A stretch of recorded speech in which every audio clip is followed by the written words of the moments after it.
നമ്മുടെ ഡൽഹിയിൽ ചില പ്രശ്നങ്ങളൊക്കെ നടക്കുന്നത് നിങ്ങൾ ന്യൂസിലൂടെ കണ്ടിട്ടുണ്ടാവും അല്ലേ?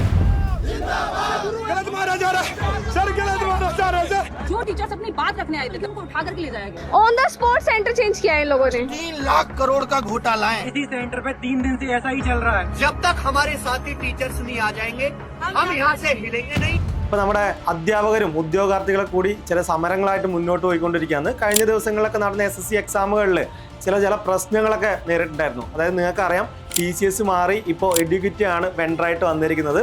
അപ്പോൾ അതിൻ്റെതായ ചില പ്രശ്നങ്ങൾ അവിടെ നിലനിൽക്കുന്നുണ്ട്. അതായത് മൗസ് കേടായി പോകുന്നു, സിസ്റ്റം ഓഫായി പോകുന്നു, അങ്ങനെ പല പ്രശ്നങ്ങൾ, സെക്യൂരിറ്റി ഇല്ല, അങ്ങനെ പല പ്രശ്നങ്ങളുള്ളത് കാരണം തന്നെ ചില സമരങ്ങളൊക്കെ നടന്നുകൊണ്ടിരിക്കുകയാണ്. എക്സാം നടത്തുന്നത് TCS എഡ്യൂക്കേറ്റീവ് ആര് വേണമെങ്കിലും ആട്ടെ. അപ്പം നിങ്ങളുടേതാണ് ഭാവി. സമയം കളയാതെ ഇന്ന് തന്നെ പഠിക്കുക, പഠിത്തത്തിൽ ഉഴപ്പാതിരിക്കുക. ഈ വർഷത്തെ ഓരോ സീറ്റും അത് നിങ്ങളുടേതാക്കുക.